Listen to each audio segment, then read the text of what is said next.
Start. ఈరోజు ఈరోజు నిఖిల్‌కి, గౌతమ్‌కి, నబీల్‌కి, ప్రేరణకి, అవినాష్‌కి ఒక మంచి రోజని చెప్తాను. ఎందుకంటే టాప్ 5లో ఉండడమే మీరు విన్నింగ్ రేస్‌లో ఉన్నట్టే లెక్క. మీరు కప్పు గెలవకపోయినప్పటికి కూడా మీరేమి బాధపడవసరంలా. ఎందుకంటే అంత మంచి గేమ్ ఆడారు. ఈ రోజున టాప్ 5లో నిలిచారు. అదే పెద్ద విన్నింగ్ రేషియో. కానీ కప్పు ఖచ్చితంగా గెలిచేవాళ్ళు ఇద్దరే ఉన్నారు రేస్‌లో. ఆ ఇద్దరు ఎవరో కాదు మీరందరికీ తెలుసు. గౌతమ్ అండ్ నిఖిల్. మీరెవరు గెలుస్తారని నన్నడిగితే ఖచ్చితంగా ఈ కప్ అనేది గౌతమ్‌కి, నిఖిల్‌కి ఎవరికెళ్ళినా నాకు సంతోషమే. ఎందుకంటే అంత కసిగా ఆడారు. ఈ రోజు దాకా ఆడుతూనే ఉన్నారు. లోపల ఎంటర్‌టైన్‌మెంట్ చేస్తూనే ఉన్నారు చాలామంది. అవన్నీ కూడా ఒక పక్కన పెడితే నిఖిల్‌కే నేను ఖచ్చితంగా కప్ ఎందుకెళ్తదంటే గౌతమ్‌కి 2 తెలుగు స్టేట్‌ల నుంచి ఓట్లయితే పడతాయి గానీ, నిఖిల్‌కి మూడో స్టేట్ నుంచి కూడా ఓట్లు పడతాయి. ఖచ్చితంగా నిఖిల్‌లో యాటిట్యూడ్ బాగా నచ్చింది జనాలకి. ఆ ప్రైజ్ మనీని నువ్వేం చేస్తావని బిగ్ బాస్ అడిగినప్పుడు, నాగార్జున గారు అడిగినప్పుడు, నాకింతవరకు అద్దె కొంపలోనే ఉన్నానండి ఇప్పటి వరకు. నేను ఒక ఇల్లు కట్టుకోవాలి, నా ఫ్యామిలీని బాగా చూసుకోవాలన్నాడు చూడు, అక్కడ బాగా టచ్ చేసాడు జనాలను. కాబట్టి అదొక్క రీజన్‌తో చెప్తున్నా. నిఖిల్ ఈ సీజన్ 8 విన్నర్ ఎవరైనా ఉన్నారంటే నిఖిలే. నిఖిల్ కాదంటే అప్పుడు గౌతమ్‌కెళ్తది. లేదు వీళ్ళిద్దరూ ఎక్కడైనా సరే క్యాష్ కాడ లొంగిపోయారా, టైటిల్ విన్నర్ రేస్‌లోకి ఇంకొకళ్ళొస్తారు. ఎవరు? ప్రేరణ. ఇక్కడ సూట్ కేస్ పట్టుకొని పోయేదెవరు? కప్పు కోసం ఎదురు చూస్తూ అలా నుంచునేది ఎవరు అనేది మెయిన్ ఇంపార్టెంట్. ఇక్కడ మెయిన్ ఇంపార్టెంట్ థింగ్ ఏంటంటే మనం విన్నర్ అవుతున్నారు అనేవాళ్ళు ఎక్కడైనా క్యాష్ కోసం టెంప్ట్ అయ్యి ఈ నిఖిల్ కానీ గౌతమ్ కానీ టెంప్ట్ అయ్యి సూట్ కేసుని పట్టుకున్నారా విన్నింగ్ రేషియో మొత్తం మారిపోద్ది. ఎవరికి వెళ్ళిపోద్ది అప్పుడు? ప్రేరణకి వెళ్ళిపోద్ది. ప్రేరణ నబీల్ వీళ్ళిద్దరిలో ఉంటుంది అప్పుడు తగాపు. అప్పుడు మనకి ఛాన్స్ ఇచ్చినట్టే, నబీల్‌కి ఛాన్స్ ఇచ్చినట్టే. వీళ్ళిద్దరు ఆ ఛాన్స్ ఇవ్వకుండా ఉంటేనే కప్పు పట్టుకెళ్తారు. ఖచ్చితంగా చెప్తున్నా. వీళ్ళ మట్టికి సూట్ కేస్ పట్టుకున్నారా అయిపోయినట్టే వీళ్ళ పని. ఇంకొకటి అందరూ కూడా అడిగే ప్రశ్న, మరి షేర్ ఏంటి పడుకున్నాడా అంటే నిజంగా ఒక టైంలో షేర్‌ని చూస్తే భయమేసేది అందరికి. 2 వారాలు డల్‌గా ఉన్న షేరు 5వ వారం నుంచి శివతాండవం ఆడాడనమాట. మామూలు తాండవం ఆడలేదు. అందరికి ఉచ్చబడింది. ఆఖరికి పృథ్వీగాడికి కూడా ఉచ్చబడింది. ఏందిరా నాయనా నువ్వు ఇట్లా ఆడుతున్నావు అన్నట్టుగా ఫీల్ అయ్యాడనమాట. అలా ఉన్న షేర్‌ని 13వ వారం పడుకోబెట్టేశారు. చక్కగా సాపేసి పడుకోబెట్టేశారు. ఇప్పటిదాకా మంచి నెగటివిటీ గాని, పాజిటివిటీ ఎక్కడా కనబడల. అప్పుడు గౌతమ్ లైన్‌లోకి వచ్చేసాడు. ట్రాక్ ఎక్కేసాడు. చక్కగా పట్టాలను సరి చేసేసుకున్నాడు. ట్రాక్ మీద ట్రైన్ ఎక్కిచ్చేసాడు. నడిపేస్తున్నాడు కూడా. ఇప్పుడు ఈ విన్నింగ్ రేషియోలో ఉండడానికి కారణం కూడా మెయిన్ రీజన్ అదే. ఇదొక్కటే మైనస్. షేరల్లా బయటకు పోవాల్సిన పరిస్థితి అంటే రన్నర్‌గా మిగలవలసిన పరిస్థితి వచ్చిందంటే ఇదొక్కటే కారణం.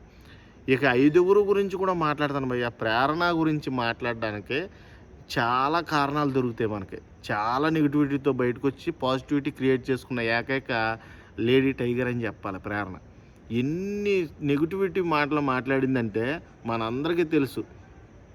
అక్కడ సిగ్గు లేదన్న కానించి అక్కడికి పోతే ప్రతివర్త దాకా వెనక్కెళ్తే ప్రతివర్త దాకా కూడా ఆవిడ మాట్లాడిన ప్రతి మాటలో మనకు చక్కగా వినబడినాయి.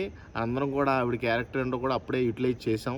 కానీ 13వ వారం వచ్చేసరికి కట్ చేస్తే మొత్తం మార్చేసుకుంది. గేమ్ అంతా మారిపోయింది. సూపర్గా ఆడింది. నీకు లాస్ట్ టైంలో ఎవడైనా సరే పనంతా చేసింది ఎవడో చూడ్డు ఓనరు. లాస్ట్లో లెగిసే ముందు ఎవడు చేస్తున్నాడో ఆయన చూసి ఇటు బాగా పని చేస్తున్నాడు అంటారు. ఆ టైప్లో ప్రేరణకు కూడా విన్నింగ్ రేషియో వచ్చే అవకాశం ఎక్కువగా రావడానికి కారణం ఏంటంటే ఆఖరిలో పట్టుకుంది పట్టు. ముందు నుంచి వదిలేసింది. పోతే పోయినలే ఉంటే ఉన్నానులే అన్నట్టుగా ఆడింది. కానీ లాస్ట్లో 13వ వారం వచ్చేసరికి పట్టుకుంది పట్టు. నేను ఇంకా గెలవాలి ఉండాలి అని జనాల మనసును దోచేయాలని ఫిక్స్ అయింది. అలాగే దోచేసింది. టాప్ 5లో ఉంది. ఇప్పుడు విన్నింగ్ రేషియోలో కూడా ఎక్కువ శాతం ప్రేరణకు ఓట్లు పడుతున్నాయంటే ఏకైక కారణం ఎక్కడ తగ్గాలో కాదు ఎక్కడ నెగ్గాలో తెలిసిన ఏకైక క్యారెక్టర్ ప్రేరణదని నేను చెప్పగలను. అందరూ కూడా ఫస్ట్ నుంచి మంచి అనిపించుకొని నబీల్ ఫస్ట్ నుంచి మంచి అనిపించుకొని లాస్ట్లో పడుకున్నాడు. అవినాష్ అయితే కామెడీతో అదరగొట్టేశాడు అనుకో, అది వేరే విషయం. అవినాష్ గెలవడం ఖచ్చితంగా గెలవడం. ఎందుకంటే నాకు ఏమీ కోపం లేదు అవినాష్ మీద. అవినాష్ నామినేషన్స్లోకి ఎక్కువసార్లు రాలి ఆల్మోస్ట్ ఎలిమినేట్ అయిపోయాడు. గౌతమ్ ఒకసారి ఎలిమినేట్ అయిపోయాడు. అప్పుడు ఎవిక్షన్ మనోడు సెల్ఫ్ ఎవిక్ట్ అయ్యి మణికంఠ మళ్ళీ లోపల పంపించాడు. అలాగే ఆల్మోస్ట్ అవినాష్ కూడా ఎలిమినేట్ అయిపోయినోడిని ఎవిక్షన్ షీల్డ్ ఇచ్చి నబీల్ నిలబెట్టాడు. కాబట్టి నబీల్కి ఎంత రుణపడి ఉన్నాడంటే అవినాష్ ఫస్ట్ ఫైనలిస్ట్ అవ్వగానే నబీల్ని మెచ్చుకున్నాడో, లోపల మొన్న ఏవీలు చూపించినప్పుడు కూడా నబీలే నాకు ఇది ఇవ్వడం వల్లే నేను ఇవాళ ఇక్కడ ఉన్నాను అని చాలా బాగా అంటే చాలా బాగా చెప్పాడు. ఇదంతా కూడా చూస్తుంటే చాలా అంటే చాలా మంచి యాటిట్యూడ్ ఉన్న వ్యక్తి నబీలు. కానీ ఆటలో లాస్ట్ వారాల్లో కొంచెం కుంటుపడిపోవడం వల్ల ఓటు బ్యాంకింగ్ అనేది తగ్గిపోయింది. ప్రేరణతో పోలిస్తే నబీల్కి ఎక్కువ ఓటు బ్యాంకింగ్ ఉంటుంది. థర్డ్ ప్లేస్లో ఇక వరుస పెట్టి పొజిషన్స్ గురించి మాట్లాడదాం. ఎలాగే ఒక ఫస్ట్ ప్లేస్లో నిఖిల్ ఉంటాడో, సెకండ్ ప్లేస్లో గౌతమ్ ఉంటాడో, థర్డ్ ప్లేస్లో నబీల్ ఉంటాడో, తర్వాత ఫోర్త్ ప్లేస్లో అవినాష్ ఉంటాడో, ఫిఫ్త్ ప్లేస్లో ప్రేరణ ఉంటుంది. ఇది మట్టికి రాసి పెట్టుకోండి. ఇది ఇప్పటికీ మారదో. నా పర్సనల్ ఒపీనియన్లో ఇదైతే మారదు. లాస్ట్ పొజిషన్లో ఉన్న వాళ్ళు ఫస్ట్కి వెళ్ళాలంటే వీళ్ళ మధ్యలో సూట్ కేసు పట్టుకునే వాళ్ళ మీద ఆధారపడి ఉంది. అర్థమైందా మీకు? చాలా క్లియర్గా అర్థం చేసుకోండి. లాస్ట్ పొజిషన్లో ఉన్న ప్రేరణ ఫస్ట్ పొజిషన్లోకి వెళ్ళాలి అంటే ఇక్కడ ఎవడైతే టెంప్ట్ అయ్యి క్యాష్ మనీ కోసం మధ్యలో సూట్ కేసు పట్టుకుంటాడో అప్పుడు విన్నింగ్ రేషియో మొత్తం మారిపోద్ది. ఇదంతా జరగడానికి ఇంకా ఖచ్చితంగా 12 గంటల టైం ఉంది. ఈ 12 గంటల్లో ఏదైనా జరగవచ్చు. ఎవరు గెలుస్తారో మీకు రేపు పొద్దున్న క్లియర్గా చెప్తాను నేను.